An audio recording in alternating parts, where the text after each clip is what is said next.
Hello, and welcome to another episode of CyberSight in our continuing series on genetics. I'm going to talk to you today about genetic testing, and genetic testing is a particularly interesting topic because it's readily available, and we all know about genetics in terms of it's available, right? And it's available in the sense there's free panels and everything's being offered to us. And I'd like us to take a step back and think about, should we be doing this? Who should be doing this? How should we be doing this? Rather than the approach of, oh, this is how you should do it. And that's what I'm going to do. So let me make this work here. Hold on. There we go. So let's start out with an easy case. What is this diagnosis? And I'm sure that everyone watching gets this in 2 seconds. You're all knowing this is Down syndrome. And you don't need any sophisticated test, do you? You just do what test do. You don't do a panel. You don't look for a gene. You do a karyotype. And here we see the extra chromosome 21. That's pretty easy, isn't it? Well, sometimes it's not that easy, even for a diagnosis this simple. Down syndrome, 3 to 6% of the time is due to a translocation, where there's an extra piece of 21 sitting on another chromosome, usually 14, that causes the trisomy, partial trisomy. Sometimes there's mosaicism. How do you counsel for a translocation? How do you counsel for mosaicism? How do you interpret that result? That requires some special thinking and some special skills. Here's another one. Looks pretty easy. It's Aniridic. Pretty straightforward. We all know the gene, PAX6. You might order PAX6 and find a mutation, and you might say you've got it. That's pretty simple test to do, pretty simple, easy answer, hopefully, to understand. But if there's an intragenic duplication or a deletion in the gene and you've ordered sequencing, you will not see that because sequencing cannot sequence what's not there. And it doesn't look at dosage abnormalities. So you could have a negative test and you've missed the diagnosis. And that del duplication could be inside the gene or it could be outside the gene and encompassing another gene, other genes, including the Wilms tumor gene, and thus result in a deletion on the short arm of 11q13, 11p13, and that's Wager syndrome, Wilms tumor, Aniridic, genital problems and genital urinary problems and retardation. That's a different counseling. And here we have a case where there's even a deletion between. It doesn't involve PAX6 if you sequence it was normal. Wilms tumor is normal if you sequence that, but the deletions in the region between those two genes, where there are two genes that help to turn on PAX6, and without them, you can't get full function of PAX6. So as easy as it sounded from the phenotype, sometimes getting the right genotype can be difficult, confusing, and of course the implications are huge, whether or not a child is at risk for this lethal tumor, Wilms tumor. And there's other ways to get Aniridic as well. Let's take this kid here. This is a kid who came to see me, bilateral congenital glaucoma, there's ophthalmos, and really I couldn't see much. All I could see through this cloudy cornea was there was no iris. So while I was operating on this child, we went ahead and we sent a test. We sent a microarray panel looking for a deletion, looking for Wager syndrome, because that's the most important thing to rule out first. You could rule it out by just sequencing the gene, perhaps, if there was a mutation in PAX6, but we chose to do a microarray. And we got a surprise. Here's this kid, this big old eye, CCT's all edematous, and we ordered the testing, and there wasn't a deletion in 11. Instead, there's a deletion in 6, and that's where the FOXY1 gene is. The parents had a microarray which was normal, so it was de novo in this child, and sure enough, after I cleared the cornea with trabeculotomy, we can see the posterior embryotoxin. That was not visible beforehand. Well, this is a very, very rare syndrome, the Aniridic form of Axenfeld-Rieger. This has nothing to do. And knowing this information tells there's no risk for Wilms tumor. There's no risk for retardation or genitourinary issues, and there's no risk for macular hyperplasia, corneal disease, better visual prognosis. So this is a huge implication for the family and the treatment plan as well, because the surgeries may be different. And that's just because we got a different answer than we expected, even though we did the right test. And it can get even more difficult. Here's a patient born to a couple, and then this mother goes on and has another child with the same syndrome by another father. And you can see this is Axenfeld-Rieger. We can see the posterior embryotoxin in the angle. We can see the iridocorneal adhesions, and the kid has glaucoma. Well, that's odd. How can that happen? Well, the mother doesn't have this disorder. We can test it. We can find the gene in the child, in both children. Clearly, it's not from their fathers. That'd be very unusual. So we test the mother, and she does not have the duplication in the gene which these children have. And that's because she has gonadal mosaicism. She has a population of eggs that harbor the duplication in the gene and a population that do not. Both these children were conceived with eggs that have the mutation. She has other children using eggs that don't have the mutation. How do you counsel for this? What does this mean? What are the implications? And there you can see some of the difficulties that come up through genetic testing. And lastly, here's another boy born with aniridia, little PFV, which could sometimes, you can see the persistent vessel there on the back of the lens, which you can sometimes see in aniridia. This child was conceived through a normal father and a normal mother, but using a donor egg. And we know the family history in the donor eggs family, and that was all normal. He has twins, non-identical twins, that have aniridia. In fact, they have a deletion from Wager syndrome, causing Wager syndrome. Now, how does that happen? Well, the dad goes back to his mom, and he says, Mom, I just saw this guy, Dr. Levin. He told me the bad news. My kid's got this Wager syndrome, he thinks, and my kids are at risk of dying from kidney cancer. And he had noticed there was a problem with the penis, and kids may be developmentally delayed, so on and so forth. And the mother says, well, I didn't tell you, son, but you had a 2-year-old brother who died of kidney cancer. So presumably, how did this get from that child having the same thing through to these children? And that's through a balanced translocation. He has the balanced translocation. His 2 children have the unbalanced, as did his brother, translocation, which led to the disease. So even the most simple diagnoses, Down syndrome, aniridia, Axenfeld-Rieger, can wind up with very complicated problems to solve and to counsel through genetic testing. It's not that easier. Well, maybe single gene testing is easier, right? Now we're talking about translocations and all this stuff. Oh, it's got to be easier if we just tested a gene, right? So here's a patient with RP, autosomal dominant RP. He comes back with a mutation. The lab says there's a C to G at nucleotide 249. We got it. We're done. That's easy.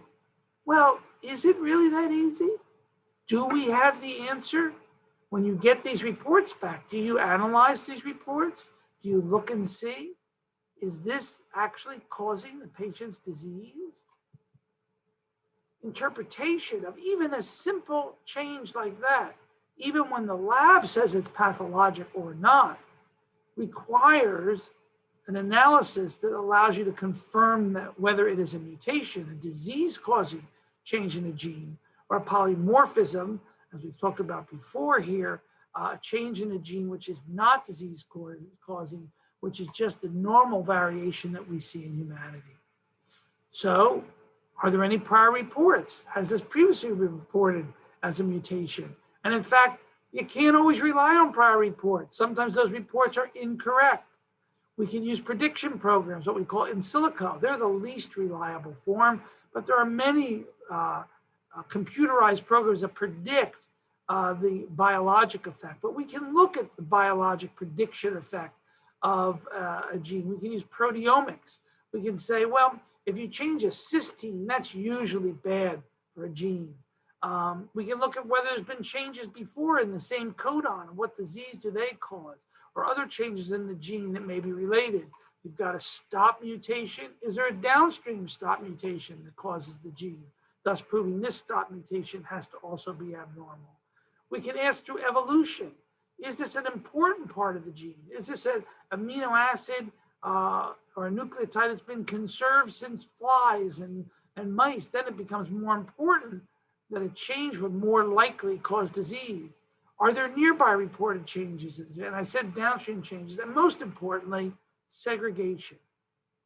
If this gene mutation or change is causing the disease, then the parent who has the disease should have the same mutation, and the parent who doesn't have the disease should not. So there are ways to explore the family to help us confirm what's observed in the child. What if a negative test? We get back negative tests all the time. What do they mean? Well, if it's a karyotype, looking at chromosomes, that can be perfectly normal, but there can still be a deletion or duplication that's too small to see with the aided natural eye looking at chromosomes. That's what a microarray looks for, smaller changes, micro deletions and duplications. If there's low mosaicism, you may not catch that cell. How many cells did they look at on their karyotype?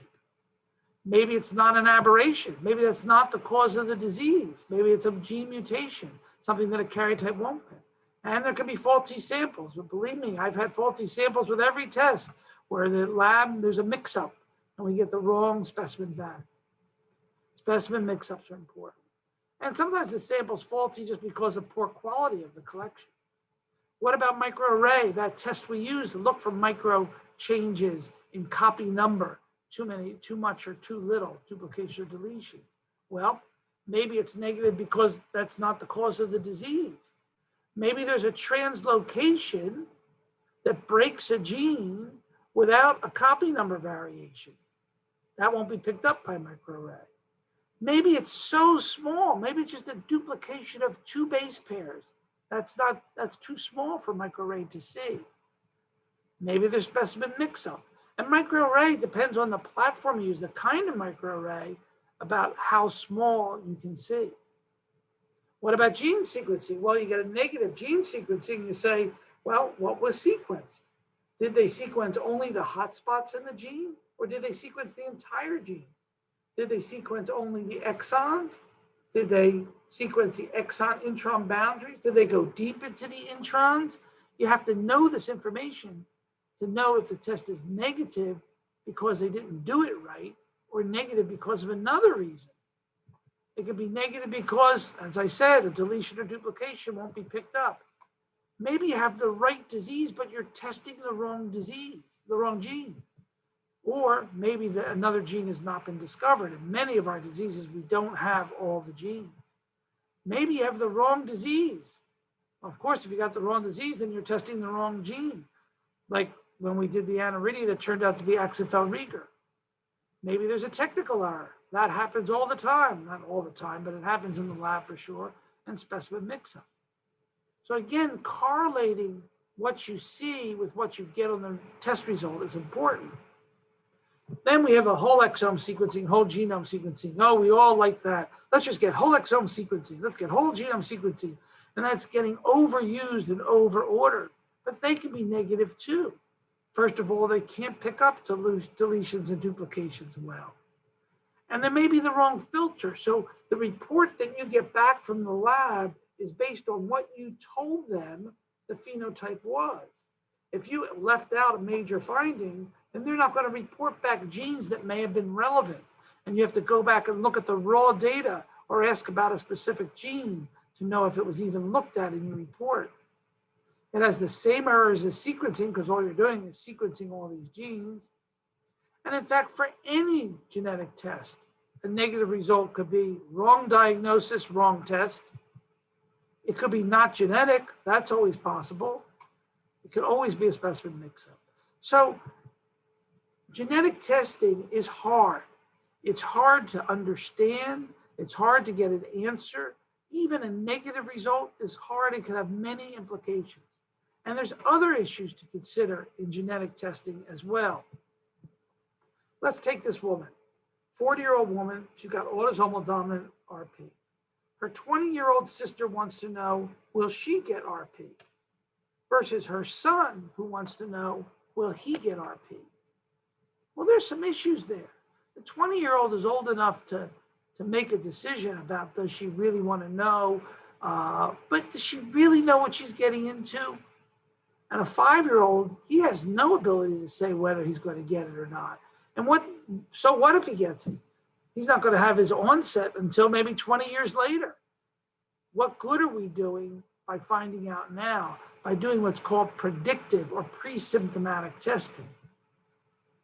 Now, if it's a treatable or preventable disease, of course, we'll test kids. All of the people on this call were tested without consent for treatable genetic disorders, PKU, thyroid disease. Many of you come from areas where there may be required neonatal screening by the government. And that's because the government says this is a treatable disease. The cost of not knowing this disease to society and to the patient is so high that we're going to forget your consent. We're just going to go ahead and test and identify these diseases. Well, RP is not yet a treatable disease, and the ethics and principles around genetic testing for an untreatable disease is a bit different. What good is it to know? Would you want to know if you're going to get Alzheimer's disease? You might want to think about that. Some of you would say yes, some of you would say no. And that's when we think about the benefits of testing versus the harm of testing. And there is harm to predictive testing that has to be considered. And all of this literature comes from Huntington's disease, a rare, neurologic, fatal, terrible disease, which is caused by an expansion in the CAGs of a gene.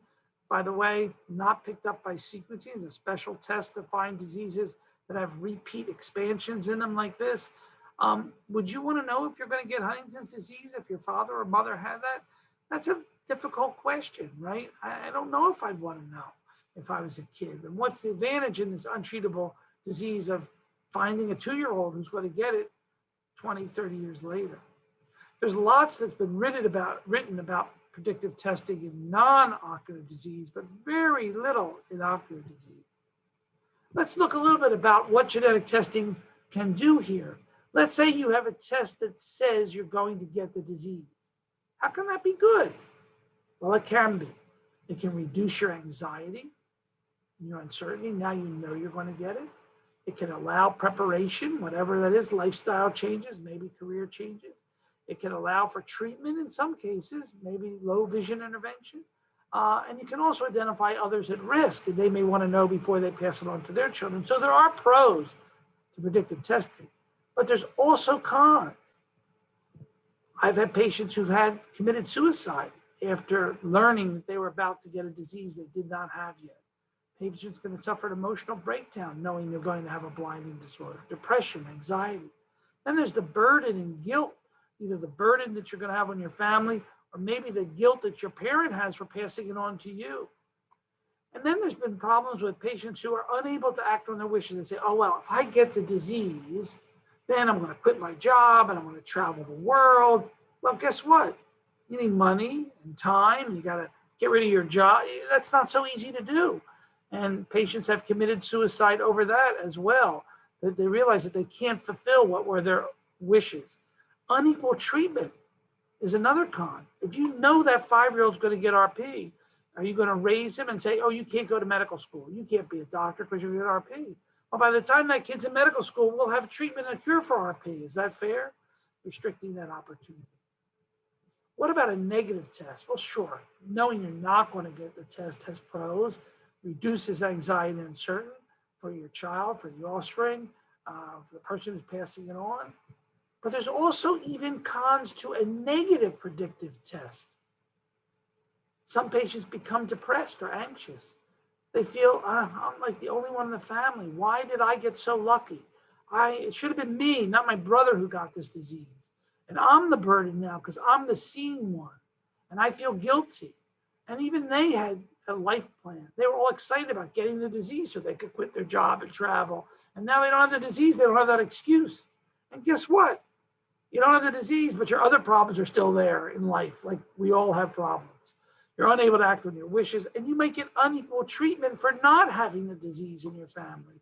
There have been patients of mine who've been outcast by their family because they didn't have the disease. I have one patient who admittedly had some mental health problems who actually faked having the disease in order to fit into her family. There can be cons to negative predictive tests. And of course, when we predictive test children, there's issues of confidentiality. Who has the right to know that a child's going to have an adult onset disease, and privacy? Is it just, is it fair to that child? Is it the right thing, the altruistic thing to do for that child? And who makes these decisions? These are difficult questions. And then there's some genetic testing that just isn't ready for prime time. Genetic testing is or was available for in-panel tests for age-related macular degeneration. I encourage you to read this article by Ed Stone. It's just not ready. It just doesn't tell us enough. We don't know what to do with the results, and we should not be using this test. Why not? It's hard to interpret. We don't know what these changes in the disease. There's no causative gene for AMD. There's a bunch of polymorphisms that may make you at risk, more or less. And there's no clear effect on treatment that someone should get a VEGF or not. And it may alter your behaviors incorrectly. It may lull someone into a false sense of security that they don't need to get screened, or it may cause someone to overuse the medical system thinking they're going to get the disease incorrectly. And remember that all genetic tests should always be ordered with pre-test counseling. And I'm not going to do that. You're not going to do that. Genetic counselors do this. What are the risks of testing? In North America, 10 to 15% of specimens sent to the lab will reveal that daddy's not daddy. Maybe someone should know that when they're sending their specimens in. You may make other family discoveries. You may discover that the child isn't who we thought he was. Maybe the child's a victim of rape, or the child a product of rape, or the child was an unknown adoption. There's an emotional cost to testing, finding out who gave who what disease, so on and so forth. And as we just discussed, especially in predictive testing, there's a financial risk to testing. It costs money. Insurance may not cover. And what does the family want to know or not know? If you do whole exome sequencing, there are 56 genes that the American Academy says you have to tell the patient, actionable genes like the fibrillin gene, but you may find out risk genes for Alzheimer's. Do you want to know if you have that? What about turnaround time versus need? If you're counting on having this information so that you can do something with a pregnancy or make a decision in your life, you need to know that you may not have an answer. It may take longer, it may take months to get an answer through successive testing. And confidentiality, disclosure. There is some laws in the United States that protect some patients from some insurance risk, but there are other insurance risks. Who's going to know? How will those risks accumulate? And there's risk that the specimen could be mishandled, despite our best efforts for chain of custody. And when will they be destroyed? Do we bank your DNA in the lab? Can it be used for research purposes? How long will it be there? These are all risks of testing that need to be discussed. Have you discussed those with your patients before you tested testing? I would bet the answer is no. We also have to know that a parent or a patient needs to know a little bit about what the prognosis is going to be. What are they going to get from testing? What do they look for long term? What are the treatment possibilities? They need to know, is there no treatment or there is a treatment? What's the recurrence risk? Inheritance. This is all after the test comes back. This is the counseling that needs to happen. It's not just, oh, here's the result, you got this disease. All these things have to be covered. What are your reproductive options? We do non-directional counseling. We don't say you have to have an abortion or you shouldn't be pregnant, but we have to tell them what their options are, like pre-implantation genetic diagnosis. Do we have your consent to share this with your other family members who may be at risk? Some families are broken apart and they don't communicate. Who else should we test? Well, you need to know beforehand that I may not be able to many times confirm this diagnosis in your child without testing the parents. Maybe mom and dad are split, don't want to talk. They need to know this beforehand and now need to know what's the next step. Of course, counseling also involves giving them the appropriate support groups. For every disease, there's a support group and resources, and it opens the door for future knowledge and treatment and support. And there's also the issue of recontact. Can we recontact you in the future if a new treatment comes? Can we get back to you if new information arises from your blood that's banked? These are all things that have to be counseled.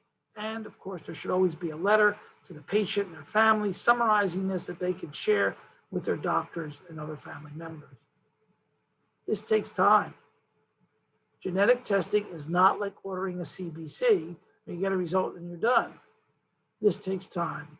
There's all the issues, the difficulties of testing, the interpretation. We sometimes say that for every hour we spend with the patient in the clinic, we spend 10 hours trying to select the right test, get insurance coverage, pre-counsel, interpret the test, post-counsel, and so forth. So like, do you want to be doing this as an ophthalmologist? This is a question you need to be asking yourself. What's my point? Well, my point is fairly simple. Genetic testing is hard. Even when you know the diagnosis, it's hard to know what test to do, how to interpret the results. It's hard to find someone or to counsel the patient appropriately before you do that test. And it's hard to find someone to know what to say after the test. It's hard to interpret a test without access to family members, to be able to segregate, to look at the other family members as well. Genetic testing is hard. It's a process. It's a process that requires counseling. It's a process that's complex. It is a process that's difficult. But the ends justify the means, because we do genetic testing to better understand the disease, know what to look for, know how to treat, and get people involved with treatment, especially as it moves along so quickly in ophthalmology as it's doing. So you say, help. I came to this talk hoping he was going to tell me, how do I order these tests? How do I do this? How do I do that? And what I've told you so far is it ain't easy. Maybe we shouldn't be ordering the test unless we're prepared to do so. You wanted to know, what test do I order? You want to know, what does the patient need to know? Well, that's why we have ocular geneticists. Well, you say, oh, I don't have an ocular geneticist. I don't have a genetic counselor. We'll get to solving that problem in a second. But really, there are some basic principles I can teach you, but ultimately it's going to be whether we're doing the right thing for the patient. Which test? Well, selecting a genetic test depends on careful phenotyping. I see more patients who come to me, they just got a diagnosis like that. I would say 30% of the patients who come to me have a wrong diagnosis. Dr. Jay Ibanez from the Philippines recently did a study when he was a fellow with us looking at Stargardt disease, and 37% of patients who came to me with a diagnosis of Stargardt disease, one of whom was enrolled in a treatment trial, about to get treatment, didn't have the disease. Well, that's a big problem. Phenotype, phenotype, phenotype. In retinal dystrophies, it means OCT, fundus autofluorescence, ERGs. Know what you're looking at. We are rare disease doctors, oncologist. We're used to seeing these things over and over and over again. And by seeing them over and over again, we can recognize it. If my father walked in the room, I'm going to recognize him. You're not going to recognize him. I see him a bit more than you do. And that's the only reason. It doesn't mean we're smarter. It means we're more used to seeing this. Don't send me a heart patient or a diabetes patient. I don't know how to do that. Send me eye disease, and I can most of the time figure out what it is. And keep in mind that phenotype, phenotype, phenotype means looking at the rest of the body, asking questions. If you've got RP, does the patient have hearing loss, extra fingers or toes, developmental delay, ataxia, skin findings? And these are more than questions. When you became an ophthalmologist, no one took away your license to look at the rest of the body. And that is really, really important. So we take the whole thing, we put it together, the systemic findings, the patient's findings, and the family history, a well-done pedigree. And pedigrees are just stories. You're looking for a diagnosis. And you say, oh, I had this cousin who was blind. What were they blind from? I don't know. Or maybe they do know. Maybe it's a different disease. Or with careful questioning, access to old records, you may be able to figure out what that disease was. And knowing the inheritance pattern based on the pedigree, that will help you phenotype. All of this is designed to get a diagnosis. Once you're at a diagnosis, and some diagnoses are hard, I'm not going to kid you. Sometimes we can't make that diagnosis. But if you do have a diagnosis, do the test for that diagnosis. Don't do a whole panel because it's free. Do a test for that gene. Sometimes I order one mutation in one gene as my first test, as opposed to ordering lots, a shotgun, to get what I know is the diagnosis. If I'm wrong, then I can back out in a tiered fashion and use other testing. Order the smallest, most focused testing first. Then you tier outwards to a wider net until you get the diagnosis. Why do I say to do that? Well, when you're getting bigger and bigger, if you start from big first, you're going to get a lot of information, I'll talk about this later, that is unrelated to the patient's disease. And in getting that information, you're not helping, you're hurting. By starting with a small test, maybe one gene, then going to 2 or 3 gene panel, then going out further. That's how we get to a diagnosis in the safest and easiest way. Takes a little longer, but it's cheaper, which is also important. If you don't know the diagnosis, what do you do? I'm not sure what this patient had. I know it's something. I think it's genetic. What do you do? Well, if there's more than one organ system involved, eye, developmental delay, eye, another part of the body, then we can do a karyotype and a microarray. If the karyotype is normal, most labs will reflex to a microarray. We're looking for copy number variation because if you have enough DNA that's moved around or duplicated or deleted that these tests can detect, often it means more than one gene is affected. Like in Wager syndrome, more than one gene is affected and more than one body part is affected as a result. Yes, there are genes which can cause more than one organ system to be involved, like fibrillin for Marfan syndrome, heart, eye, and others. Bardet-Biedl, multiple body parts involved. But often when we see multiple body parts involved and we can't put it all together, we can't say, oh, it's this syndrome, then we can use these tests to screen for deletions, duplications, or gene rearrangements where more than one gene is affected, and thus different parts of the body are abnormal. The other thing you can ask yourself is, this kind of reminds me of blank. This kid kind of looks like blank. And that may help you generate a theory or hypothesis that you could follow. Maybe it's kind of like, ectopulentis. The kid doesn't look like he's got Marfans, but I know that ectopulentis can cause by fibrillin gene. Sure enough, there is a fibrillinopathy in which you just have ectopulentis. So testing that gene would have been useful. That becomes the candidate gene in that case. How about a panel? Well, I can't say exactly what gene this is. No one, first person in the family, there's no family history. It's a girl, doesn't make X-linkment. Maybe I'll do a panel test for cone dystrophy. I don't have to test every retinal gene out there. The cone dystrophy or CSMB, I can test just the most common genes or just the genes known to be affiliated with that disease.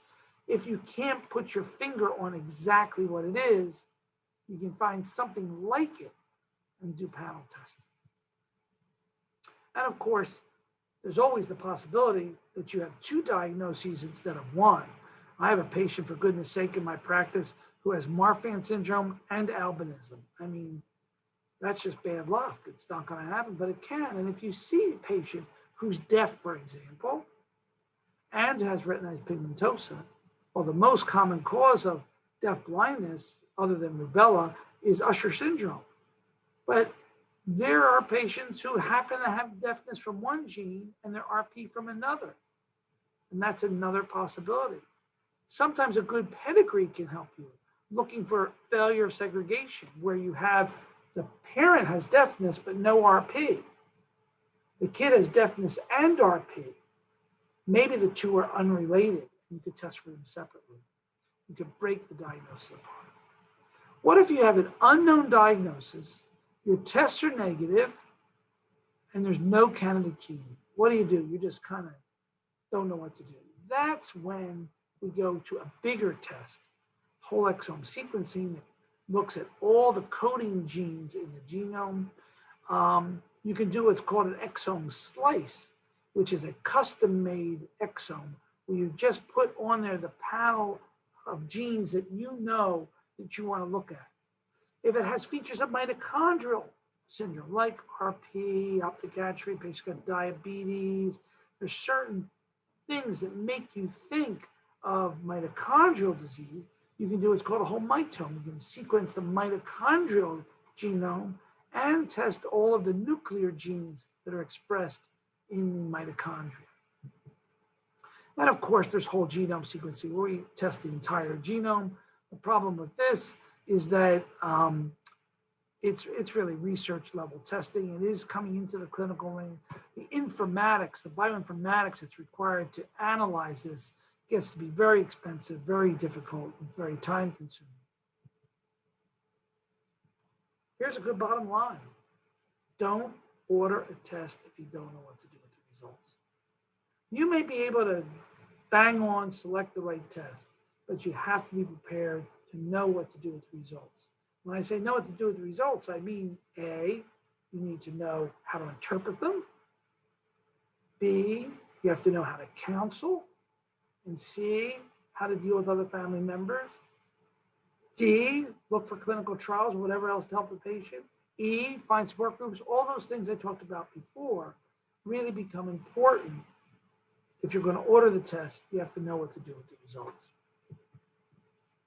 And again, getting back to test interpretation of mutation versus polymorphism is so important, looking at other family members, using this list of things that are available. There's databases that you can go to. There are places online that you can plug in the amino acid change and get what's called a Grantham score, the evolutionary, the allele frequency. You know, if the gene is really frequent in an ethically matched control, it's more likely that you've just got it by chance as a normal variation than you do as a disease-causing gene. All of these things have to be taken under consideration, and do not rely on what the laboratory sends back to you. They're pretty good, but they don't know the whole phenotype, and sometimes their analysis is somewhat cursory. But it's free, you tell me. Oh, wow, there's these large free panels that companies are offering where I can get every retinal gene. It's just wonderful. I send it off. Whoa, hold on. I almost never use a large free panel. Why is that? Well, why do these companies do these large free panels? Are they doing it out of pure altruism? Now, the word company and altruism aren't often used in the same sentence, but there are some problems. First of all, there's an absence of in-person counseling. Even in these days of COVID, there is still an advantage to knowing the patient, talking to a patient by telehealth, having contact, as opposed to one-off room of telephone bank calls. That is a very important part of counseling, getting a feel for what the patient wants to know and needs to know, especially before testing is done. In fact, some of these tests, there's a box where you have to check, I did counseling. You know, well, what's counseling? I told the patient I was going to draw their blood, and you check the box. That's insufficient. And then there's a thing called the false genome rate. That's what I was getting at earlier. These panels have a huge number of genes, and everybody who's on this call will have abnormalities in these genes. We all do. Some of them are polymorphisms that don't cause disease. Some of us actually carry mutations in retinal genes that don't cause us any problem and would only cause a problem in our child if we married someone or had a child with someone who has the same gene abnormality or abnormality in the same gene for a recessive condition. And all this information has many unintended consequences. I have a patient who's referred to me who thought her kid was going to die based on these results. Turns out that's not true. I have a patient recently who was referred to me who thought the kid was going blind. Not true. I have to unravel the unintended consequences of people who can order these tests. And I have people ordering these tests who are, the low vision optometrist, friends of the family, pediatricians, who really are in no position to understand the phenotype, let alone the genotype. And you still need to interpret these results. Even if you get the gene, even if you have the right gene, sometimes these panels will get the right gene, you have to interpret it. Why do the companies offer these? Well, they're trying to get a hold of patients for future gene therapy where they can make a lot of money off of these patients. That's obvious. But is the risk of this test justified free? When something's free, you get what you pay for. And if someone gave you a free car, it's unlikely to be as good as a Mercedes-Benz. You get what you pay for. And there are problems with these tests, and I would really discourage that. I know in some of your countries, it's hard to get payment for testing. It's hard to get patients to agree to test. It's hard to send this out, but there are ways to do this. Of course, the bottom line is I'm saying, well, you need an ocular geneticist and a genetic counselor to do genetic testing properly. That's the ideal world, but the ideal world is not so ideal. Some of you don't have access. Well, what are your alternatives? You can use clinical geneticists, understanding they're not as good at the eye as ocular geneticists. Neurogeneticists can often be helpful. After all, the brain is an extension of the eye, and there's a lot of overlap. But I would encourage you to explore fellowships. There is ocular genetics fellowships around the world. We have one here now that I'm at Rochester. We have an ocular genetics fellowship, and we were lucky. We also have a training program for genetic counselors from around the world. We can train your genetic counselor. It could be an ophthalmic tech that we can train to be a counselor. It could be a genetic counselor who wants to learn ocular genetics. There are ways to develop these resources. Or you can come and do an observership. Even a few months or even a month will get you the opportunity to learn some of these techniques and some of this to give you the basic knowledge. Well, what if that's not available? Well, there are ways to raise the funds to get, and we have some philanthropic supported efforts to allow you to get testing from abroad. We're working on that so that it can become worldwide. We're in the process. We're going to have 2 test countries going to pay for this testing. But these are things that can get done. What you don't want to do is give poor care. You don't want to do the wrong thing, because the wrong thing harms patients. Primum non nocere, do no harm. And sometimes genetic testing can be harmful, misinterpreted, inaccurate. And what I'm trying to do is give you an idea of the traps that you can fall into and encourage you to use consultation. You can email me, what would I do with this patient? Get the training, get the help and the assistance you need to do it properly. After all, would you do brain surgery? Would anybody on this Zoom do brain surgery? No. You want a brain surgeon to do it. How do you become a brain surgeon? You get someone who's been trained, you want to fellowship, so on and so forth. Would you deliver a baby? Well, some of you might feel comfortable or might feel okay. If a baby was delivering in a bus or a taxi cab somewhere, you might step in as a physician or on a plane and help out. But you certainly don't want to be doing a C-section, and you don't want to be delivering a baby with a shoulder dystocia or a nuchal cord or something like that. Maybe an emergency. Well, there's not a lot of ocular genetic emergencies where you have to know the answer tomorrow, where you can take the time instead to make a right answer. So then I ask you, should you do genetic testing with all these considerations that I've gone over? So I'm right on time. I've left 15 minutes for questions, which I'm happy to take. I'm going to stop my screen share and I'm going to take these questions. I wish we could talk live. So the first question is, we do not have genetic testing in this country. And yes, you don't have genetic testing, but you can get genetic testing. We can help you find access to genetic testing. There are some limitations in some countries about sending blood out of the country. As I said, we're developing a program to use philanthropic support.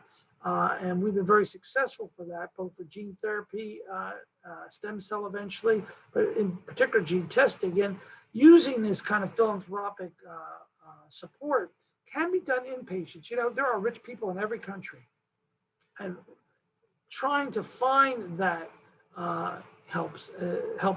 can help as well. And I'd be happy to entertain offline some questions in that regard. Does Turner syndrome run in families? Well, that's a great question. Let me ask you this. Does Down syndrome run in families? Better yet, how about Wager syndrome? We have a deletion that causes Wilms tumor and genital problem. Is that heritable? Sure, you can pass your deletion along, but the problem is that most people with Wager syndrome can't reproduce, what we call genetically lethal. And most patients with Turner syndrome can't reproduce.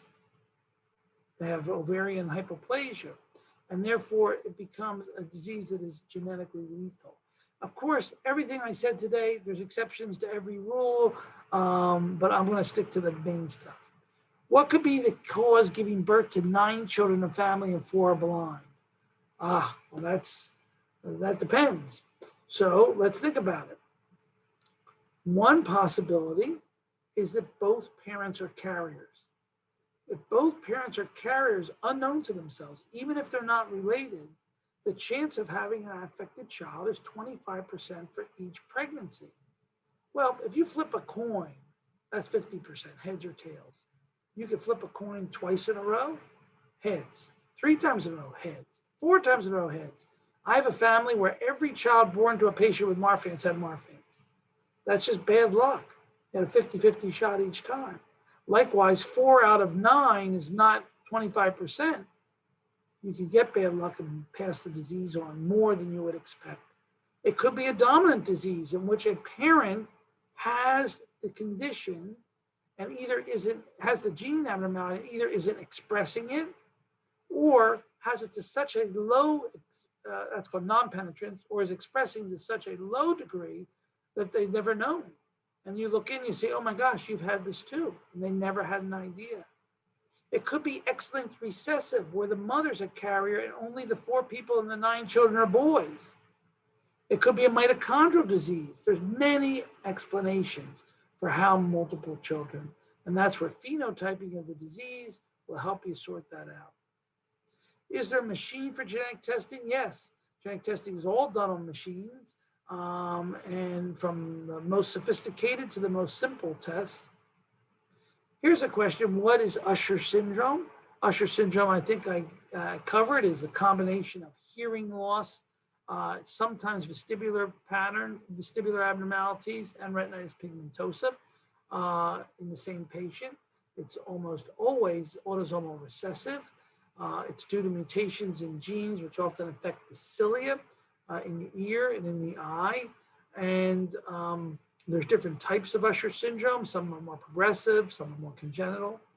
And it can certainly cause, the question is, can it cause continuous blindness in a family? I'm not sure what continuous means, but more than one family member by the means I mentioned.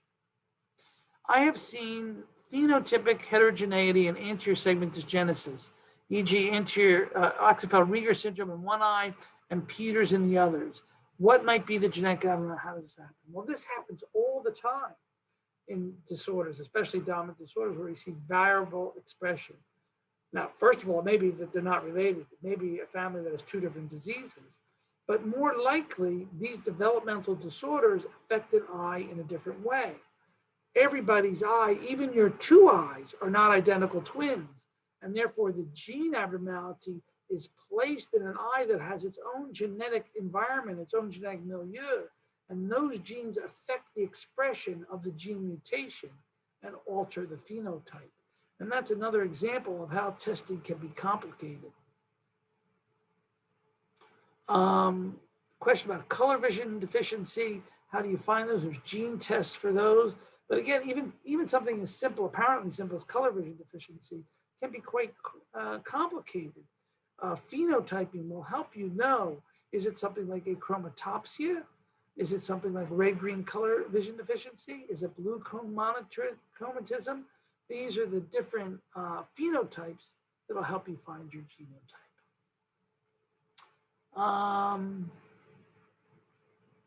That's a very good question here. Do you use genetic testing in pigmentary glaucoma? We really don't have, there's been some reports of loci that are linked or genes that are linked. I really don't use it routinely at this point. It's not positive enough. It's not good enough yet that I use it that frequently. I just screen family members. Is there any gene relationship between myopia? That's a whole other hour. To answer that question, I'll ask you, is there anybody in your family that's nearsighted? If you're nearsighted, is there anybody in your family? And the answer is almost always yes. And there's definitely a genetic basis to myopia, more so for things like congenital myopia where kids are born -10. This is a complex disorder. Genetic testing for complex disorders like comitant strabismus, like obesity, hypertension, myopia is much more difficult. We don't have good genetic testing yet. Glaucoma in some ways is similar. We have some genes for glaucoma, but not all genes. Depends on your country what's more common. It depends on the phenotype. In myopia, is there associated Pierre-Robin? Is there Stickler syndrome? That's one that's still got to be worked out. From an ethical point of view, do you believe the doctor has the duty primarily to the patient or the parents or partner when disclosing genetic results? Well, anonymous attendee, that is also a great topic that we could talk about for another hour. You know, let me give you a situation. Let's say in order to make a diagnosis in a sibling, I have to test their younger sibling to get the phenotype.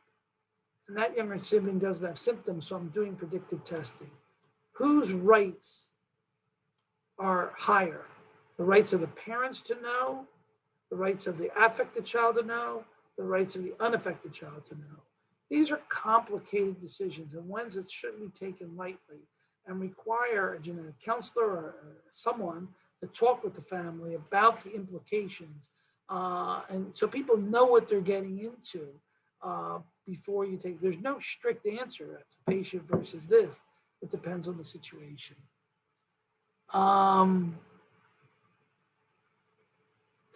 There's a question about whole mitome. It's a technical question. I'll just briefly say that it's a panel of genes. It's like an exome slice where you've got all the genes that are known to work in the mitochondria from the nucleus, and you separately do sequencing of the mitochondrial genome. Let's see what else here. How do you know tests to be reliable? Well, that's a great question. How do you know? Well, that's experience, and that's why you want to test. There are some labs that I won't send blood to. There's some labs that I like the reports, or some labs that have better reports than others, and that is experience and consultation. We have a lot of questions here. Can I go over? Let's see the. Where is that question? It's a good one. Is gene therapy really working for RP? Is it done at your center? We're involved in several clinical trials. Gene therapy is gene specific. You have to have that disease. The answer is the only FDA approved treatment is Luxturna for RPE65, a form of RP and a form of LCA. In some patients, they do have miraculous recovery of therapy of vision. Some patients have a lesser effect. I think this is the wave of the future. But take a patient who's got geographic atrophy of their macula. You know, there's no cells that take up the treatment. So you have to be treating the right person at the right time. And I think gene therapy is going to cure a lot of these diseases. As far as online courses, well, there's a thing called CyberSight, and we are developing an online ocular genetics course for CyberSight. There's the Will's Eye Ocular Genetics Handbook that's out there that you can purchase. There's no specific course I'm aware of for genetic counseling online, but the ocular genetics course is coming soon to your favorite website, CyberSight.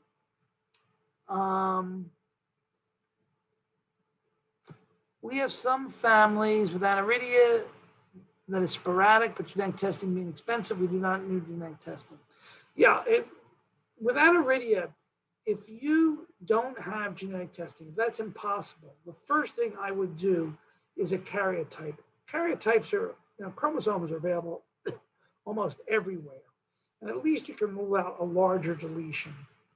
If microarray is available, you can rule out a smaller deletion and you can feel more comfortable. But without proving that a kid doesn't have involvement of the Wilms tumor gene, if you can't prove that, we recommend ultrasound of the kidneys as screenings, what we used to do before genetic testing. Every 4 to 6 months, if they don't have clinical Wager syndrome, until the patient's 8 years of age. If they do have Wager syndrome, then every 3 months. CRISPR gene editing is a form of gene therapy. That'll be more useful for stem cell in the long run, where we take skin cells from a patient, convert them to retinal cells, fix the retinal cells, do CRISPR gene editing, and put those cells back in the patient. There is genetic testing for CFEOM. What is the process for ophthalmic technicians becoming educated on genetic counseling? There's a training program that we've developed here. It's funded, and we would welcome, you can contact me offline if you have someone who's interested. In developing nations with limited funding for repeat testing, are larger panels better or more cost? They're actually less cost efficient. One gene, that test can sometimes be $12.50. Whole exome sequencing can be $3,000 to $5,000, if not more. And therefore, it's actually cheaper to do 5 tests sometimes to do a whole exome sequencing. So, I don't think that there's any reason to just go to a full exome unless there are specific circumstances I recommend it. Yes, you can do genetic testing at any age. And the last question here. Hold on, I'm not sure I understand this. It's difficult to have a knowledge of all these genetic disorders. Companies for unnecessary genetic testing at times. Yeah, there's no question that unnecessary genetic testing is done because it's free. People just say, well, it's free, I'm going to do it. No question that's happening, and it's a problem. And I hope this talk today helps you understand when to do it, when it's most useful. I hope this was useful and will guide you, and I'm happy to guide you more offline under private email and do whatever I can.